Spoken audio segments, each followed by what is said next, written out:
हाँ जी, स्वागत है आप सभी लोगों का सरस्वती एजुकेशन ग्रुप की ऑनलाइन क्लासेस में। देखिए भाई, ये आज मैं आप लोगों के लिए क्लास 11th का सब्जेक्ट मैथ्स का है ना, चैप्टर फर्स्ट का, और ये आपका वीडियो नंबर 2 है ना। फर्स्ट वीडियो में मैंने आपको बताया था कि special types of set notation क्या होते हैं, है ना। कौन कौन से स्पेशल सिंबल्स होते हैं जिनसे हम सेट को डिनोट करते हैं। तो देखो, पहला था अपना एन से किसको शो करते थे? प्राकृत संख्याओं के समुच्चय को, प्राकृत संख्याओं का समुच्चय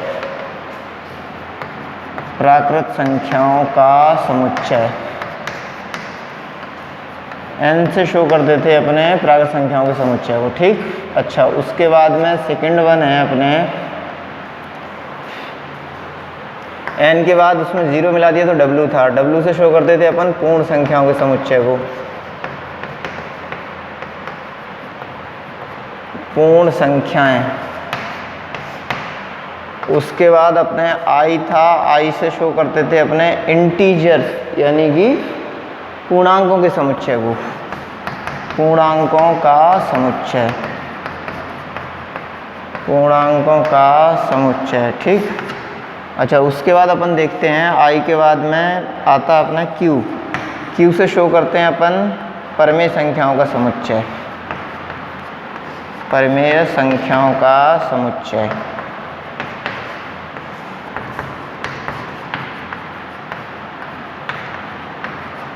परमेय संख्याओं का समुच्चय, ठीक। उसके बाद क्यू के बाद आता अपना आर से शो करते हैं अपन सेट ऑफ रियल नंबर्स यानी कि वास्तविक संख्याओं का समुच्चय।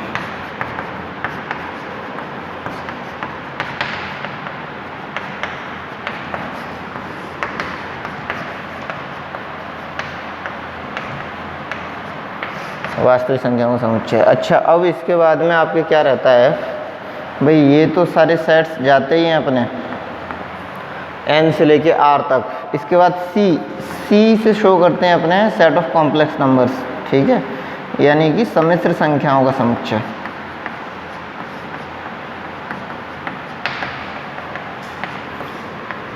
सम्मिश्र संख्याओं का समुच्चय,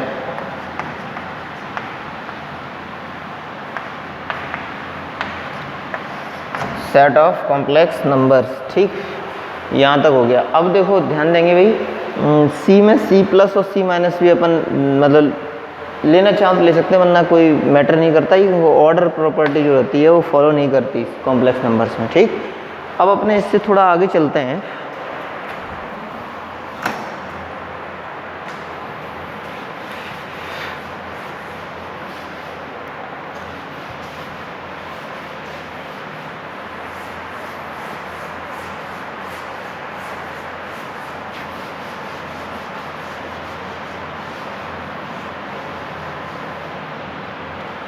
इससे थोड़ा आगे चल के अपने देखेंगे अब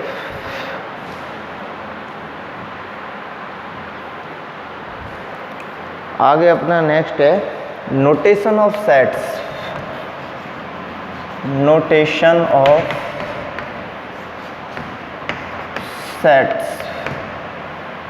ऑफ सेट्स यानी समुच्चयों का निरूपण, समुच्चयों का निरूपण।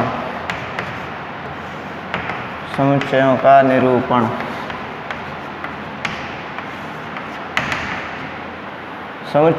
यानी नोटेशन ऑफ सेट्स। अब देखो, ध्यान देंगे नोटेशन ऑफ सेट्स में क्या है आपके कि देखने वाला पॉइंट ये है कि नोटेशन ऑफ सेट्स की जब अपने बात करते हैं तो वो क्या बनेगा भाई, ध्यान से देखना। नोटेशन ऑफ सेट्स में सबसे इम्पोर्टेंट पॉइंट जो हमें समझने का है वो ये है कि भाई इसका नोटेशन 3 तरीके से होता है। एक तो अपन ऐसे ही लिख दें, जैसे ए है, ये क्या है आपके स्वरों का समुच्चय है, स्वरों का समुच्चय। चलो, अगर हम इस वाले को कंसिडर ना भी करें तब भी 3 टाइप्स हैं। तो फर्स्ट टाइप है आपका, देखो, roster method, set builder method, है ना। और इंटरवल मेथड, ठीक। यानी कि पहला है रोस्टर विधि, रोस्टर विधि यानी रोस्टर मेथड, ठीक।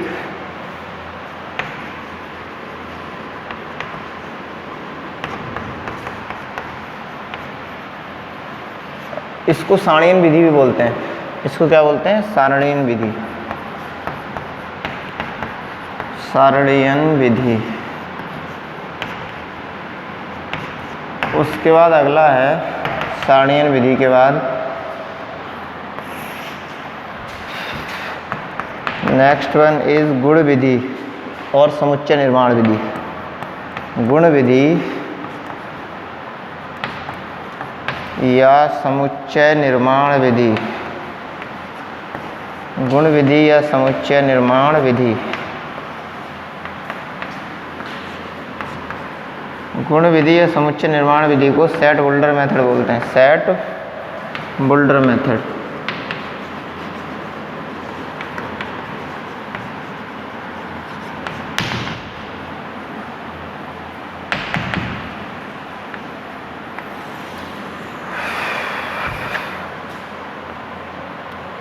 गुण विधि या समुच्चय निर्माण विधि में क्या बोलते हैं अपने, सेट बुल्डर मेथड, ठीक।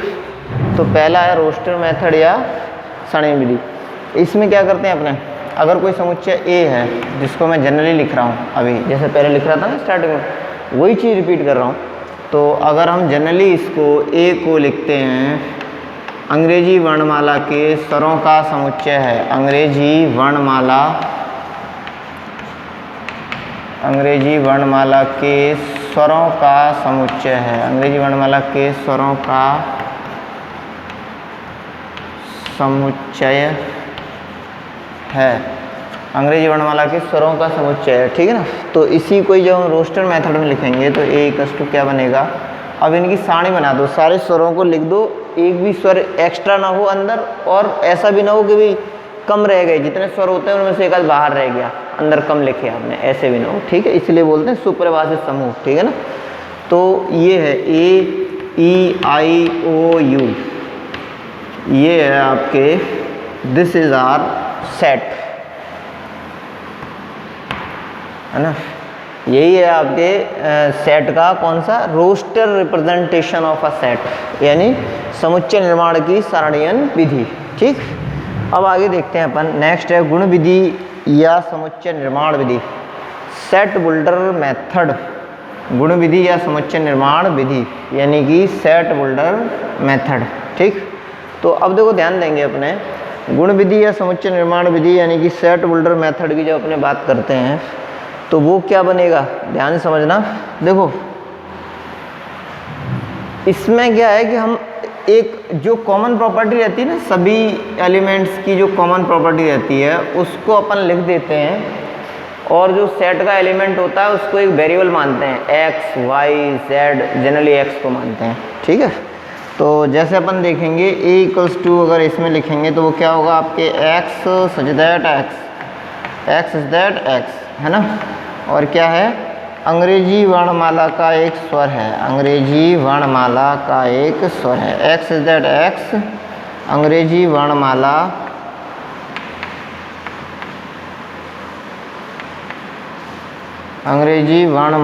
का एक स्वर है, अंग्रेजी वर्णमाला का एक क्या है आपके स्वर है, ठीक। क्या है भैया आपके एक्स इज दैट एक्स, और एक्स क्या है आपके अंग्रेजी वर्णमाला का एक स्वर है एक्स, ठीक। आगे अपन देखते हैं इसमें, देखो भाई ये तो रहा गुण विधि या समुच्चय निर्माण विधि की अपन बात करते हैं, तो ये तो रही हमने इस जो एक प्रॉपर्टी बनेगी उसको एक्स सच दैट एक्स लिख के और वो प्रॉपर्टी लिख देंगे, है ना। एक्स सच दैट एक्स का मतलब है एक्स इस प्रकार है कि एक्स, है ना, अंग्रेजी वर्णमाला का एक स्वर है, ठीक। अब नेक्स्ट है अपने, मैं एक्स की जगह वाई भी ले सकता था इसी सेट को, चलो, या फिर एक सेट बी मान लेता हूँ मैं, बी है आपके जिसमें अंग्रेजी वर्ण, जिसमें वर्ष का जे से शुरू होने वाले महीने का नाम, है ना। तो ये है भाई वर्ष के जे से शुरू होने वाले महीने का नाम, वर्ष के जे से शुरू होने वाले माह का नाम, जे से शुरू होने वाले वर्ष के, जे से शुरू होने वाले माह का नाम, माह का नाम ये है। ठीक, तो इसको मैंने ये लिखा, ये हो गया जनवरी, फरवरी, मार्च, अप्रैल, मई, जून और जुलाई, 3 ही होते हैं। ठीक है, जून एंड JULY, जुलाई।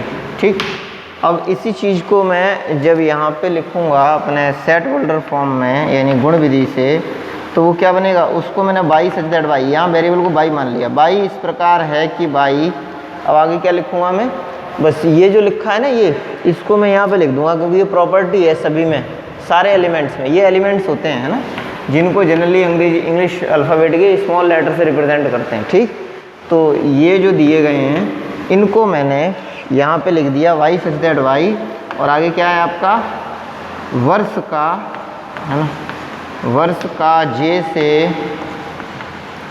शुरू होने वाला, वर्ष का जे से शुरू होने वाला एक माह है, होने वाला माह है, वर्ष का जे से शुरू होने वाला माह है, वर्ष का जे से शुरू होने वाला माह है, वर्ष का जे से शुरू होने वाला माह है, वर्ष का जे से शुरू होने वाला माह है। ठीक, ये पहला वाला हो गया भैया आपके XZX अंग्रेजी वर्णमाला का एक स्वर है। दूसरा वाला हो गया BYZY वर्ष का जे से शुरू होने वाला माह है। ठीक, ये दो आपके समझ में आ गए होंगे, है ना।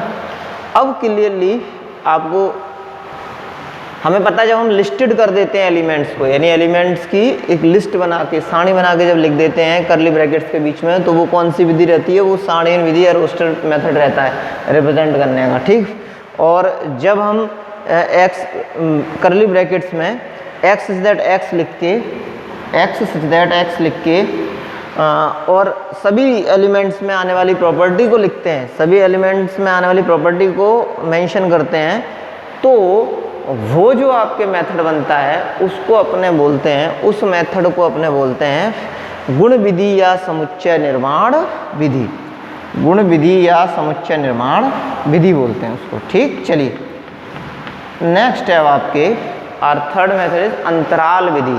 ठीक है ना, अंतरालों के द्वारा। तो देखो ध्यान देंगे अपने अंतराल पे जाएं, उससे पहले मैं कुछ क्वेश्चंस लेता हूं, और उसके बाद क्वेश्चंस के बाद में अंतराल में भाई close interval, open interval, semi close interval और सेमी ओपन इंटरवल, है ना, इन चीज़ों को मैं बताऊंगा। लेकिन उससे पहले कुछ क्वेश्चंस लेता हूं, ठीक, ताकि आपको ये चीज़ें थोड़ी क्लियर हों। और एक चीज़ बहुत इंपॉर्टेंट चीज़ है, वो है कि हम देखो ये जो ए है ना, ये सेट कैपिटल ए का एक एलिमेंट है। तो इस चीज़ को अगर हम इसी कंसेप्ट को या इसी बात को जो मैंने अभी बोली है, इसको मैं अगर यहाँ पे शो करना चाहूँ तो कैसे शो करूँगा वो देखो। ए इस सिंबल के थ्रू शो किया जाएगा, A is an element of set A और small A belongs to set A. कैसे बोलेंगे? Small A is an element of set capital A, small A is an element of set capital A और small A belongs to set capital A, small A belongs to capital A. Okay, clear है ना। चलिए अब ये देखने वाला point यहाँ पे ये है कि इसको ऐसे बोल सकते हैं, स्मॉल ए कैपिटल ए समुच्चय का एक अवयव है, ठीक है, या स्मॉल ए सेट कैपिटल ए में है। सही है, इसको मेरे हिसाब से लिखने की जरूरत होगी नहीं, अभी जब मैं क्वेश्चन बताऊंगा तो फिर आपको थोड़ा और क्लियर हो जाएगा। अच्छा, क्या यहाँ पे डी है? डी नहीं है, तो उसको दिखाएंगे D is not an element of set A. D is not, जब हम इसको काट देते हैं ना, ये जो सिंबल है ई के जैसा, ई ऐसे यू बना के और इसमें ई के जैसा ये सिंबल है ना, एलिमेंट को ही शो करता है, लेकिन ये लैटिन वर्ड है इसलिए इस तरीके से, लैटिन सिंबल है इसलिए ऐसे, ठीक है। तो अपने देखते हैं कि भाई जब हम इसको कट कर देते हैं ना, काट देते हैं इसको, तो ये डज नॉट बिलोंग्स टू दिखाता है, या E is not an element of set A, और वो sorry D is not an element, E भी नहीं है वैसे, है ना, D is not an element of set A और D does not belongs to A. Got it. चलिए अब देखते हैं इसके बाद ध्यान से देखेंगे, ये तो हो गया इन सेट्स का, है ना, ये तो हो गया इन सेट्स का फंडामेंटल। अब अपने चलेंगे, ये हो गया ए, ये हो गया डी। अब इसके बाद में मैं कुछ क्वेश्चंस लेता हूँ, ठीक है ना। तो पहले इसको रब किए देता हूँ, फिर कुछ क्वेश्चंस लूँगा मैं। ये है आपके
एक्सरसाइज नंबर है आपके 1.1, exercise number 1.1, question number first. Exercise number 1.1 and our question number first is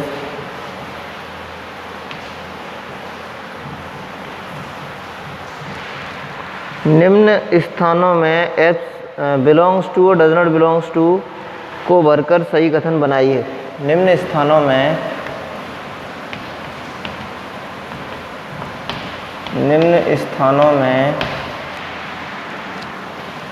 belongs to या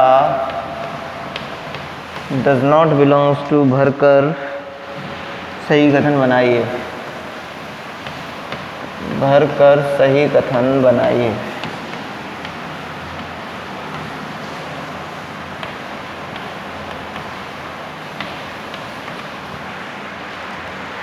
देखो ये फर्स्ट देखेंगे अपन, first one, this is our second one and this is our third one. First one is 3 blank place in our set is 1 2 3 4 5, 1 2 3 4 and 5. Second one is 2.5 blank place capital N. Third one is 0 blank place Q. Okay देखो भाई ये 3 है, ये इसमें साफ साफ दिख रहा है ना अपने को 3 है, तो यहाँ पे लगाएंगे belongs to, 3 belongs to this set और 3 is an element of this set. Okay 2.5 देखो नेचुरल नंबर्स का सेट है, अभी मैंने आपको इंट्रोड्यूस करवाया था, कोई नेचुरल नंबर्स का जो सेट रहता है उसमें आपके ऐसे कोई नंबर नहीं होती जो कि डेसिमल पॉइंट हो जिसमें, या जो फ्रैक्शनल हो, यानी कि 1/2 है, 1/3 है, 2/5 है, ऐसी कोई नंबर नहीं रहेगी, है ना। और ये 2.5 है, ऐसे कोई भी नंबर सेट n में नहीं रहेगी, है ना। इसमें तो 1 2 3 4 5 6 7 8 9 10 इस टाइप की नंबर्स रहती हैं, ठीक है। और माइनस की नहीं रहती, 0 भी नहीं रहती, तो इसमें क्या आएगा, ये डज नॉट बिलोंग्स टू, ये इसको बिलोंग नहीं कर रहा है, ठीक। आगे देखेंगे भाई अपने 0, तो 0 के बारे में अपने बात करेंगे भाई। 0 क्यू का, भाई 0 रेशनल नंबर होता है, 0 रेशनल नंबर होता है क्योंकि P/Q की फॉर्म में लिख सकते हैं ना इसको, 0/1। 9th क्लास में एक क्वेश्चन हुआ करता था, है ना। अब तो वापस से NCERT आ गई है, तो उसमें है क्वेश्चन वहाँ पे कि P/Q जो रहेगा, है ना, P/Q जो रहेगा उसमें this is P, this is Q, और Q is not equals to 0, तो Q यहाँ पे 1 है, 0 नहीं है, ठीक है ना। तो अपने देखते हैं कि ये जो 0 है ये भी हमारे Q को बिलोंग नहीं करेगा,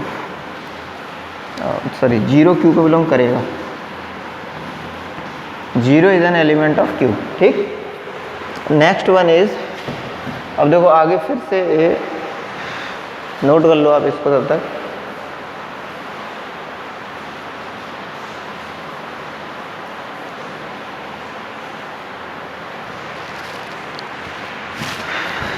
आगे फिर से अपन लेके चलते हैं इसको।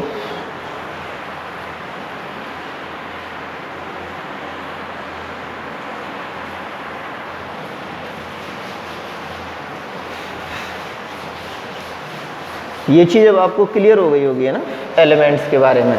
अब मैं बताता हूँ आपको टाइप्स ऑफ सेट्स। टाइप्स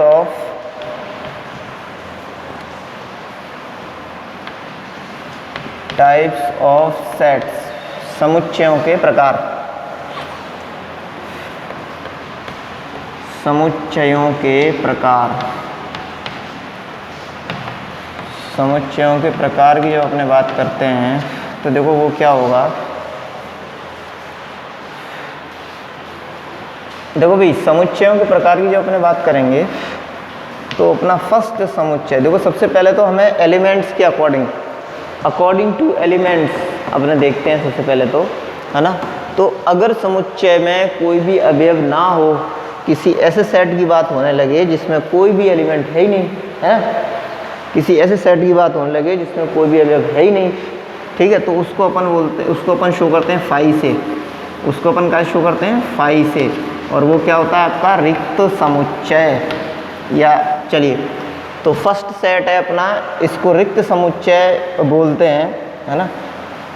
रिक्त समुच्चय, ऐसा समुच्चय जिसमें कोई अवयव ना हो उसको क्या बोलते हैं अपन? रिक्त समुच्चय। ठीक, तो इसको इंग्लिश में बोलेंगे एम्प्टी सेट, नल सेट और वॉइड सेट। एम्प्टी सेट और नल सेट और वॉइड सेट।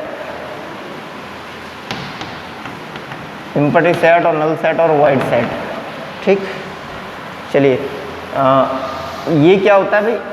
ऐसा समुच्चय जिसमें कोई भी अवयव ना हो उसको अपन रिक्त समुच्चय, एम्प्टी सेट, नल सेट और वॉइड सेट बोलते हैं। ठीक है, और इसको शो किससे करते हैं? फाई से। या अगर फाई लिखा है तो आप समझ जाओगे किसकी बात हो रही है? रिक्त समुच्चय की। या ऐसा वाला सिंबल बना हुआ है तब भी आप समझ जाओगे किसकी बात हो रही है? रिक्त समुच्चय की। क्योंकि ये हम देख रहे हैं ना, देखो ये खाली है, तो जब ऐसा वाला सेट बना हो जो एकदम रिक्त हो, खाली हो, उसको भी अपन बोलेंगे कि ये कैसा समुच्चय है? रिक्त समुच्चय है। और ये वाला ये फाई हो तो इसका मतलब भी ये रिक्त समुच्चय है। ठीक है ना, दोनों एक ही चीज़ को डिनोट कर रहे हैं। अच्छा, ऐसे कभी आ जाए ये, तो ये अवरिक्त समुच्चय नहीं है, है ना, ये अवरिक्त समुच्चय नहीं है। तो अपने देखते हैं, पहला टाइप हो गया आपका रिक्त समुच्चय।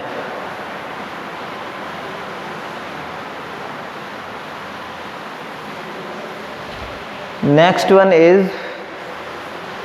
वन देखेंगे अपन रिक्त समुच्चय के बाद फाई, और इससे दिखाते हैं, है ना।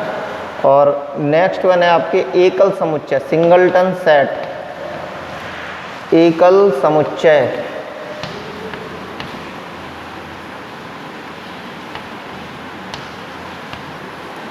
एकल समुच्चय, सिंगलटन सेट।